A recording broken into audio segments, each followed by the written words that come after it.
Dans l'univers fascinant et en perpétuelle évolution de One Piece, plein de personnages captivent l'intérêt des fans à travers le monde. Et aujourd'hui, nous allons nous concentrer sur 3 d'entre eux. Premièrement, Koby, un jeune marin ambitieux et passionné dont le potentiel à devenir le prochain amiral de la marine fait l'objet de rumeurs. Ensuite, Shanks, un pirate mystérieux qui provoque de nombreuses spéculations à chacune de ses apparitions. Et enfin, Dracul Mihawk, un épéiste légendaire au passé mystérieux. Chacun de ces personnages est un pion sur l'échiquier complexe de One Piece. Plongeons ensemble dans les profondeurs de leur destin en explorant les voies futures qui s'ouvrent devant eux.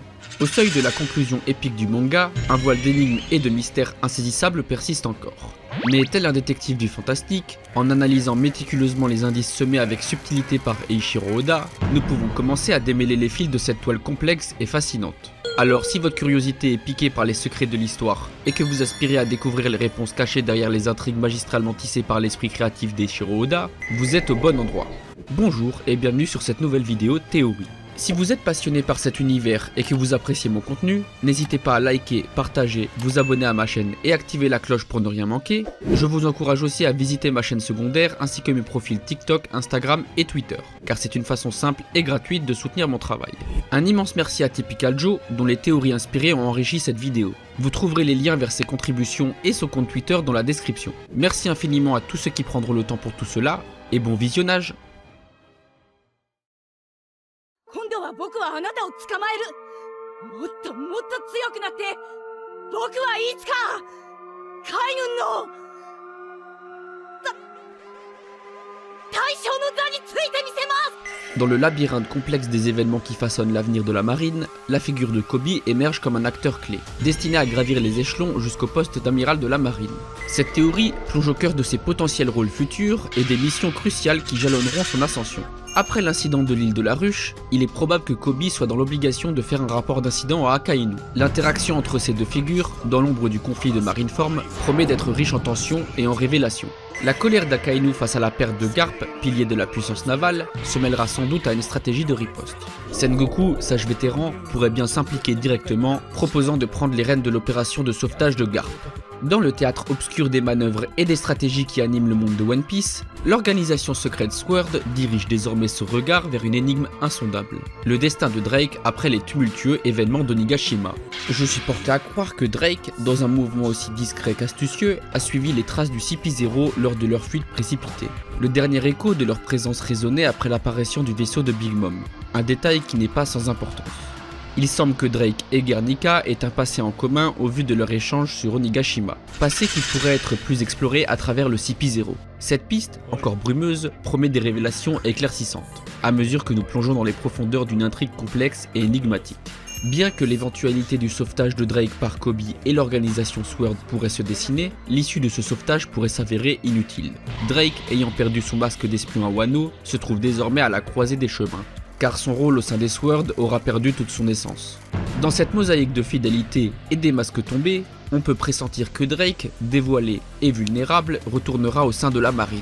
Ainsi, son chemin parcouru chez les SWORD s'achèverait, laissant place à un retour aux origines. Et c'est ici que le destin de Koby, étoile montante de la justice, prendrait une tournure décisive. Dans le sillage de ces événements, Koby émergerait tel un phénix comme le nouveau capitaine des SWORD. Cette ascension, portée par un mélange de circonstances et de mérites, s'annonce comme un chapitre déterminant dans la saga de Koby. Suite à l'audacieuse opération de sauvetage de Drake, si elle a bien lieu, une nouvelle épopée se profile à l'horizon, marquant une étape cruciale dans l'odyssée de Koby, la contre-offensive stratégique contre la Cross Guild. Le fiasco retentissant face aux anciens Shichibukai a laissé la marine et le SWORD dans une position d'échec et de réflexion. C'est dans ce contexte que Sengoku, véritable colosse de la stratégie, a prononcé des mots chargés de gravité et d'urgence. Nous devons mettre la Cross Guild hors d'état de nuire le plus tôt possible. Cette déclaration n'est pas seulement un appel aux armes, mais aussi un présage des batailles à venir.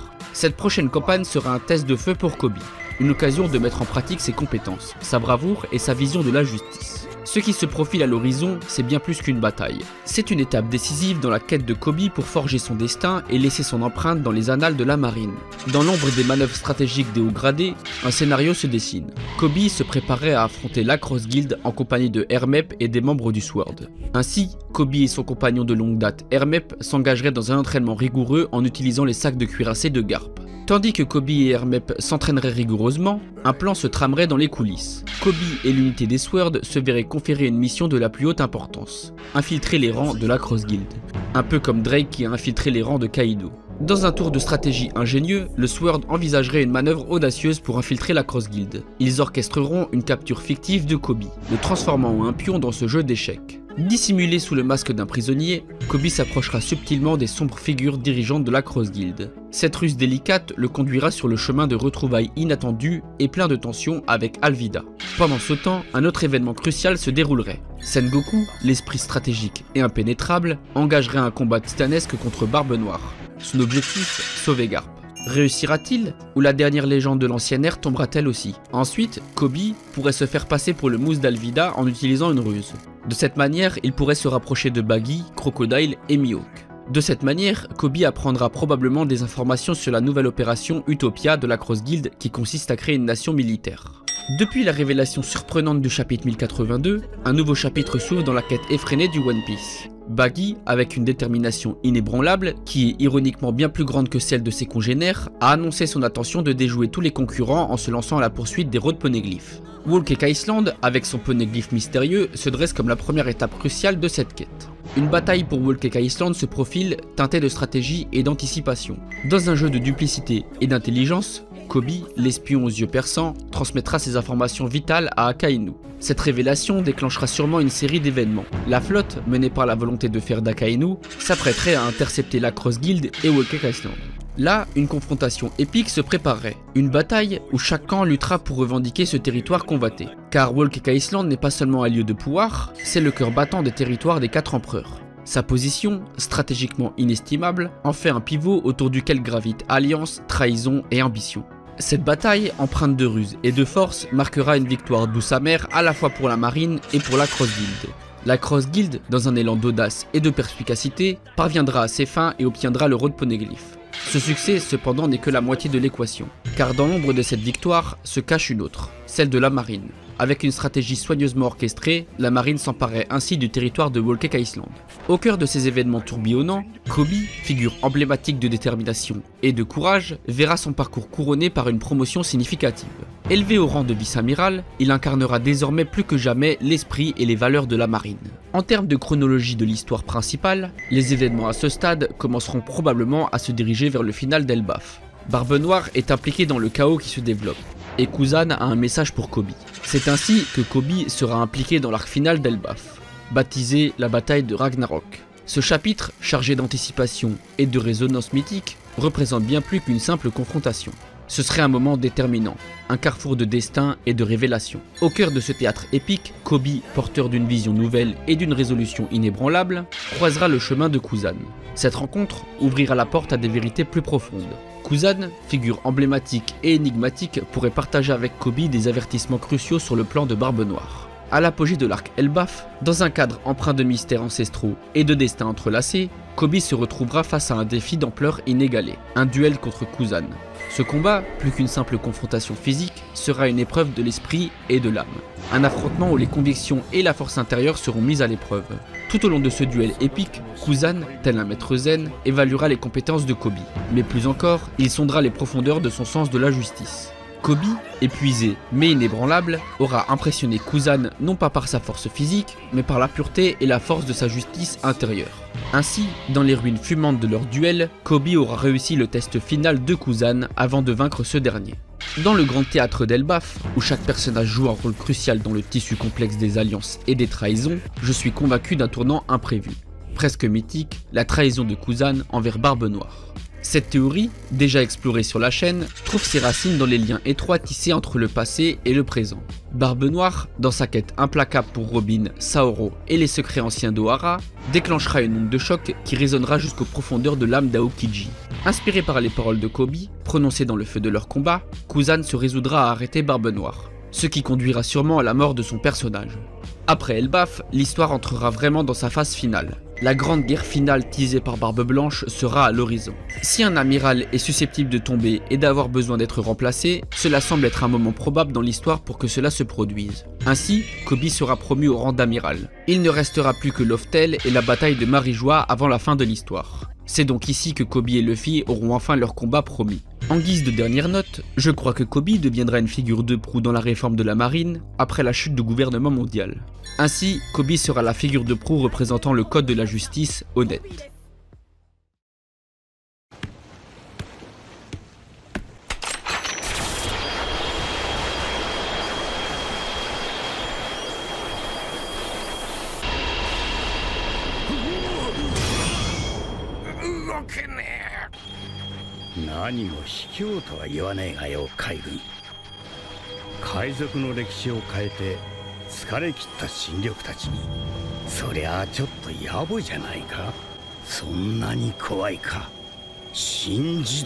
Au cœur de cette théorie, nous tenterons de démêler les fils entrelacés de la véritable motivation de Shanks. Scrutons l'essence de son rôle dans l'équilibre délicat entre le thème du destin et celui des rêves, et de comment cela sera central dans les retrouvailles tant attendues entre lui et Luffy. Entrons dans le vif du sujet. Dans les méandres de cette théorie, nous plongeons à partir d'une observation perspicace tirée du chapitre 1054. Un détail, à première vue anodin, ouvre la porte à un monde de significations cachées. Dans ce chapitre, Shanks et Beckman, dans un geste symbolique, lèvent leur verre comme pour sceller de nouveau une promesse ancienne. Leur déclaration audacieuse de réclamer le One Piece résonne avec une intention profonde. Mais dans cette scène, c'est un détail subtil qui attire l'œil. La bouteille portant l'inscription Sake 67 No 5. Ce chiffre, apparemment banal, pourrait bien être un indice dissimulé, un fil d'Ariane nous menant vers une révélation plus vaste. En effet, il évoque puissamment la 5e symphonie de Beethoven, opus 67, parfois surnommée la symphonie du destin. Cette possible référence n'est pas qu'une coïncidence, elle suggère une connexion profonde, une résonance entre la quête de Shanks et la célèbre symphonie. À partir de ce moment, je vous invite à mettre cette pièce de musique et d'entendre par vous-même comment elle semble parfaitement correspondre au caractère, à la présence et au personnage de Shanks. Il est tentant de croire que cette coïncidence musicale n'est pas un hasard. Peut-être que Oda, dans un élan de génie créatif, a intentionnellement tissé cette référence dans le récit. Cette subtile inclusion pourrait bien être une clé, un indice révélateur des intentions profondes d'Oda pour le personnage de Shanks dans l'histoire. Dans le vaste océan de symbolisme qui caractérise l'univers de One Piece, on peut percevoir Shanks comme une incarnation de l'équilibre entre les thèmes du destin et des rêves. Cette interprétation se renforce lorsqu'on considère l'étymologie même du nom de Shanks. Un shank, dans son sens maritime, est une partie essentielle de l'encre, assurant l'équilibre structurel et orientant le mouvement de la couronne. Cette analogie n'est pas anodine, elle semble refléter la fonction même de Shanks dans le récit. En revisitant le chapitre 1, un détail apparemment mineur prend une signification nouvelle. Luffy porte un t-shirt orné du mot encre. Ce choix vestimentaire, loin d'être fortuit, paraît être un clin d'œil délibéré d'Oda, un fil subtil tissé dans le tissu narratif. Ces références, disséminées avec une intention claire, offrent des indices précieux sur la portée de Shanks dans l'histoire. Elles suggèrent que son rôle dépasse celui d'un simple personnage. Il est plutôt un pivot, un point d'équilibre dans le jeu complexe des forces du destin et des aspirations. La figure de Shanks émerge avec une aura enveloppée de mystère et de réflexion. Jusqu'à présent, son rôle semble être celui d'un pacificateur. Une entité qui œuvre silencieusement, mais avec une détermination implacable pour préserver l'équilibre délicat du pouvoir. Mais pourquoi Shanks est-il si préoccupé par le maintien de cet équilibre de pouvoir? Essaye-t-il de faciliter les choses pour Luffy? Après son interaction mystérieuse avec le Gorosei au chapitre 907, les paroles énigmatiques de Veno Gelo au chapitre 908 nous laissent entrevoir une toile de fond plus complexe. Ce dernier révèle que l'effondrement de l'équilibre du pouvoir pourrait déclencher un grand nettoyage. Dans ces mots, on décèle une urgence, un avertissement voilé qui suggère que Shanks pourrait être en réalité un gardien, veillant à ce que les forces qui régissent le monde de One Piece ne basculent pas dans le chaos. Cela soulève la question, combien de vérités Shanks connaît-il réellement? Son périple aux côtés de Roger, témoin de la découverte de tous les héros de Poneglyph, reste enveloppé d'une aura de mystère. Bien qu'il n'ait jamais mis les pieds sur Loftel, l'île ultime, le spectre de ses expériences passées soulève une question captivante. Quelle est l'étendue de ce qu'il a appris depuis lors? Il est tentant de spéculer que Roger, dans les moments de clairvoyance et de confiance profonde, a partagé avec Shanks des fragments de vérité sur Joy Boy. Peut-être même a-t-il confié à Shanks une mission de la plus haute importance, veiller à ce que Joy Boy soit découvert en temps voulu. Cette hypothèse ouvre un chemin vers une compréhension plus profonde de la connaissance qu'a Shanks du Gomu Gomu no Mi, révélant que ses actions ne sont pas le fruit du hasard, mais des mouvements calculés d'un homme portant un secret d'une grande envergure. Mais peu importe comment Shanks a appris tout cela, il semble certainement qu'il ait une connaissance approfondie et une compréhension des prophéties concernant Joy Boy. Cela peut expliquer pourquoi Shanks attend un moment particulier pour retrouver Luffy. En plongeant dans l'univers symphonique de la 5e de Beethoven, opus 67, nous nous trouvons face à un détail fascinant qui résonne à travers le temps et l'espace, établissant un lien mystérieux avec l'univers de One Piece. Cette symphonie, imprégnée du motif du destin, un rythme saisissant, court, long, est bien plus qu'une simple mélodie. Elle incarne un écho du destin, un battement de cœur universel dans le grand opéra de la vie. Ce motif, rendu célèbre par son rythme captivant, transcende la musique pour devenir un langage universel du destin. Ce motif du destin, récurrent dans d'autres œuvres musicales, trouve un écho surprenant dans le monde de One Piece. Étrangement, il semble s'aligner avec le rythme cardiaque de Luffy sous la forme de Nika, pulsant avec la vitalité de son esprit aventureux et se réverbe dans les paroles entraînantes de Bing Sake. Cette coïncidence, loin d'être fortuite, semble tisser un fil invisible entre la réalité et la fiction, entre le génie de Beethoven et l'univers imaginé par Oda. La possibilité que Oda ait intentionnellement inséré des échos de cette grande symphonie du destin dans le récit n'est pas à écarter. Bien que cette théorie puisse flirter avec les frontières de la spéculation, l'évidence d'une telle connexion intentionnelle commence à prendre une forme de plus en plus convaincante. Avec tout cela en tête, je crois que nous pouvons avoir une excellente idée des intentions ultimes de Shanks. Son attente, patiente et calculée, pour que Luffy atteigne un lieu spécifique, un carrefour crucial qui se connecte à la prophétie de Joy Boy, pourrait bien être au cœur de ses intentions ultimes. La démarche de Shanks pour réclamer le One Piece pourrait alors être vue non pas comme une quête de richesse ou de gloire, mais comme un mouvement délibéré dans le grand jeu du destin. Et avec l'éveil de Luffy en tant que Joy Boy, une nouvelle page se tourne, plaçant Shanks dans un rôle inédit, celui d'un antagoniste légitime, un rival destiné à Luffy. Cette évolution n'est pas un simple caprice du destin, mais plutôt le prélude d'une réunion et d'un affrontement qui semble être écrit dans les étoiles. La confrontation, envisagée entre Shanks et Luffy, promet d'être plus qu'une simple bataille. Elle représentera l'antithèse des forces du destin et des rêves. Un duel symbolique où chaque coup porté résonnera avec le poids de leur héritage et de leurs aspirations. Shanks, dans cette bataille, n'aurait pas pour objectif de vaincre, mais de chercher à préparer Luffy, à le guider vers la compréhension véritable de ce que signifie être Joy Boy, et la responsabilité colossale que cela implique. Cette préparation sera sûrement intrinsèquement liée au parcours inachevé de Roger qui est arrivé trop tôt pour accomplir le destin du One Piece. Et cela se connectera sûrement aussi à son tour à la prophétie des deux souverains apparue dans le flashback d'Oden. Ce passé, entremêlé avec le présent de Luffy, dessine les contours d'une tâche finale qui sans aucun doute nécessitera la défaite d'Im-sama et la révélation des secrets enfouis du royaume antique. C'est cette mission ultime, ce destin monumental, que Shanks semble déterminé à préparer Luffy à affronter. En conclusion, la place de Shanks dans le vaste récit de One Piece prend une dimension quasi mythique. Il se tient à la croisée des chemins entre le destin et les rêves, agissant comme un mentor énigmatique pour Luffy, et il le préparera à comprendre la véritable étendue de son destin en tant que Joy Boy. C'est la symphonie du destin.